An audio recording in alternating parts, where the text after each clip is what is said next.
Headquarters, 3rd Brigade, Camp in Blue Mountains, Virginia, July 18th, 1863. My dear Fanny, we are on the pursuit, 5th Corps in the advance. Griffin's division, leading of course, and the casualties of service have brought me in command of the famous old 3rd Brigade, now more famous still from its heroic conduct at Gettysburg. You saw perhaps in the Times of the manner in which the 20th carried the formidable heights of Wolf Hill. But as I do not employ reporters, our most gallant fighting will not appear to the eyes of people at home. I see the Telegraphic reports me as probably not in the battle, being sick, etc.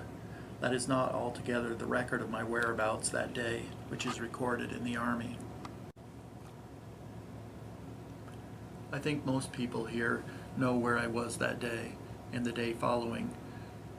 Never mind, all will come out right at last. I shall write you a private letter about it when we have a moment's halt. You know the 5th Corps has been for a long time separated from the main army and cut off from mails and baggage, so we live a savage and desert life for a month at least.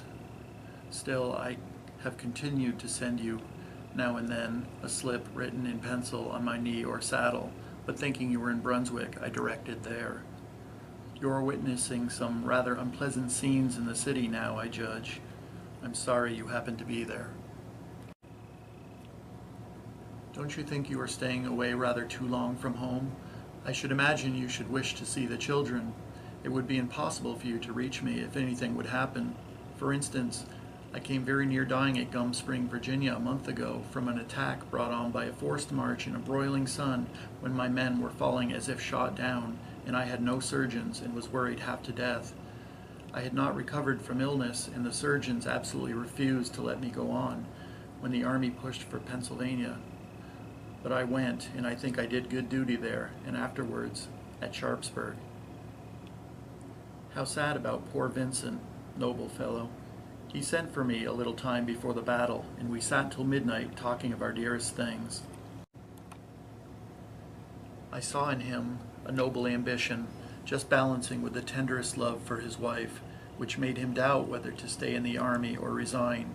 He felt that he had done his share of duty, so far as patriotism went. He lingered a day or two after his wound, but was most of the time unconscious. His wife was too feeble to go to him, and so he died alone, except for 1 or 2 of his staff who were with him. My own poor fellows went down like rain. It seemed to me the very best men of all. What heroes they were! Some of them, with big gashes in their head, tied their handkerchief about it and were in the foremost line again in 10 minutes, fighting like tigers. You can do as you choose about going home. I had a note from my father saying that Cousin D was failing and that you had better go home. But do as you wish. What in the world can you have been doing in New York? Not writing me letters, surely. I doubt if I'm able to go home at commencement.